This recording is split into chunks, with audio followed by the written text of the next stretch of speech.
दोस्तों बिल्कुल अभी अभी ईरान को लेकर एक बहुत ज्यादा शॉकिंग खबर सामने आई है और ये खबर इतनी ज्यादा हैरान करने वाली है कि इसके आने के कुछ ही घंटों के बाद मिडिल ईस्ट और इजरायली न्यूज एजेंसियां ये खबर दे रही हैं कि इजरायली सेना बड़ी सैन्य तैयारियों में जुट गई है और अब कभी भी ईरान के खिलाफ एक बड़ा मिलिट्री ऑपरेशन शुरू किया जा सकता है।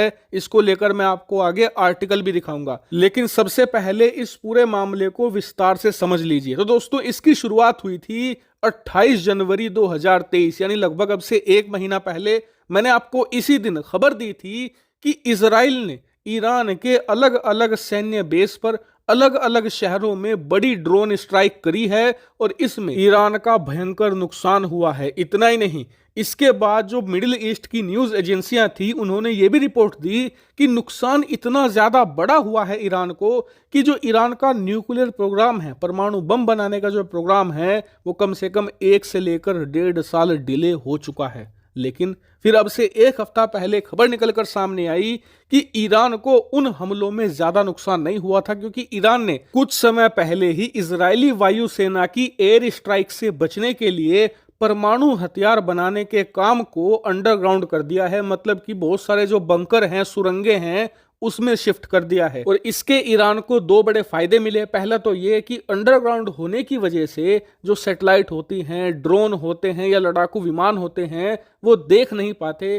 कि कहां पर ये परमाणु हथियार बनाने का काम कर रहे हैं। दूसरा बड़ा फायदा ये होता है कि बंकर में होने की वजह से जो आम प्रकार की मिसाइलें होती हैं, जो छोटे ड्रोन गिराते हैं, वो उन बंकर को नहीं भेद पाती और बंकर के अंदर जो परमाणु हथियार बनाने का काम चल रहा है वो सुरक्षित रूप से आगे बढ़ाया जाता है। और इस जबरदस्त रणनीति से ईरान को कितना फायदा हुआ है आज की खबर में आपको पता चलेगा। दरअसल अब से कुछ ही देर पहले खबर निकलकर सामने ये आई है कि ईरान परमाणु हथियार अब कुछ ही हफ्तों में तैयार कर लेगा। ये बात मैं नहीं कह रहा हूं, ये बात कही है दुनिया की सबसे बड़ी खुफिया एजेंसी CIA के प्रमुख ने। स्क्रीन पर आप आर्टिकल देख सकते हैं जिसमें इन्होंने बताया है कि ईरान 85% तक यूरेनियम की शुद्धता प्राप्त कर चुका है और अगर ईरान आज चाहे तो आने वाले कुछ ही हफ्तों में वो परमाणु हथियार बनाकर तैयार कर सकता है। लेकिन ईरान सब कुछ होने के बावजूद परमाणु हथियार बनाकर दुनिया के सामने क्यों नहीं ला रहा? तो इस पर कई एक्सपर्ट ये कह रहे हैं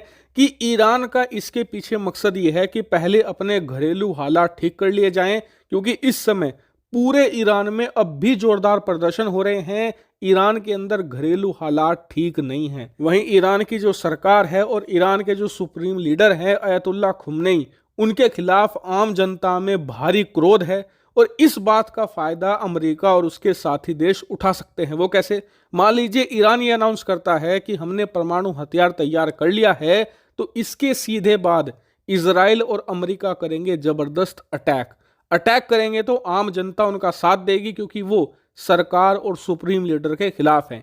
इसलिए पहले वो अपने देश में सब कुछ शांत करना चाहते हैं, देश के लोगों का भरोसा फिर अपनी तरफ करना चाहते हैं और फिर इसके बाद वो दुनिया के सामने अपने परमाणु हथियारों को लेकर आएंगे।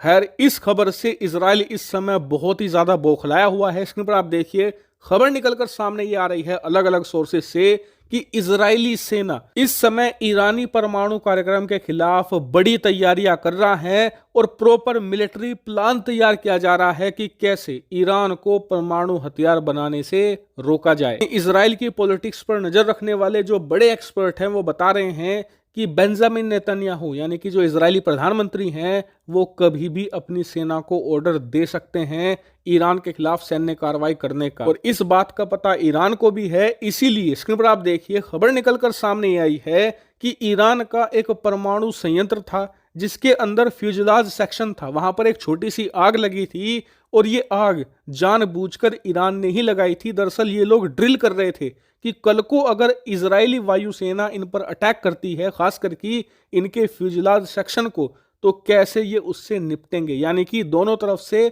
मोर्चाबंदी हो चुकी है। देखने वाली बात यह है कि दोनों पक्षों में से कौन सबसे पहले बड़ा कदम उठाएगा, और अगर ऐसा होता है तो यकीन मानिए रूस यूक्रेन से भी बड़ा युद्ध आप आने वाले समय में मिडिल ईस्ट के अंदर देखोगे। हालांकि इस पूरे मामले पर आपका क्या मानना है कमेंट करके जरूर बताएगा।